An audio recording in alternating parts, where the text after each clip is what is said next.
கோதுமை பீஸா செய்யலாம் வாங்க. எப்படி செய்யலாம்னு பார்க்கலாம். குடமிளகாய் ஒரு மிளகாயை குட்டி குட்டியாக நறுக்கி வச்சுருக்கேன். கேரட்டு சீவி வச்சுருக்கேன். ஒரு கடாயில் வெண்ணெய் சேர்த்து வச்சுருக்கேன். இதை அப்படியே வதக்கலாம்.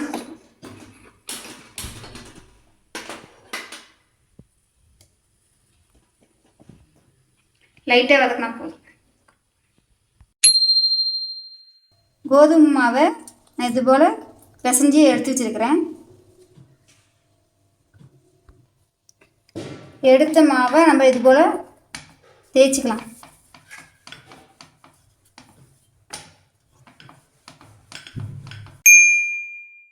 தேய்ச்ச மாவை தவாவில் போட்டு எடுத்துக்கலாம்.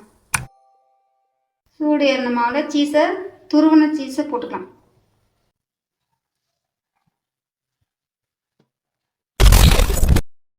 சீஸில் வேக வச்சு எடுத்து வச்சு ஸ்வீட் கார்னை நம்ம இதில் சேர்த்துக்கலாம்.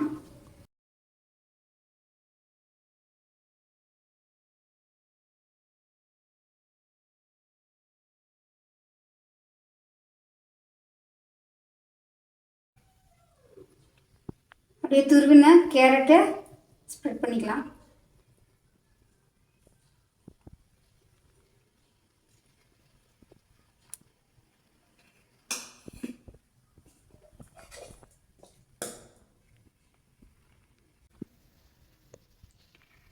குடமிளகாயை லைட்டாக உப்பு சேர்த்து வேக வச்சுருக்கேன். அதை சேர்த்துக்கலாம்.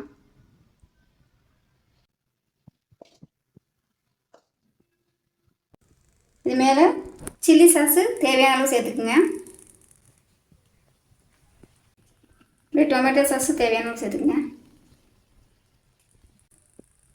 சோயா சாஸ் சேர்த்துக்குங்க.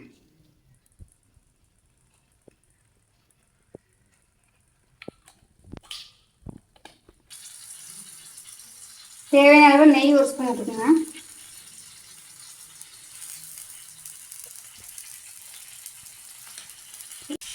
ஒரு 5 நிமிஷம் ரோஸ்ட் பண்ணிக்கலாம்.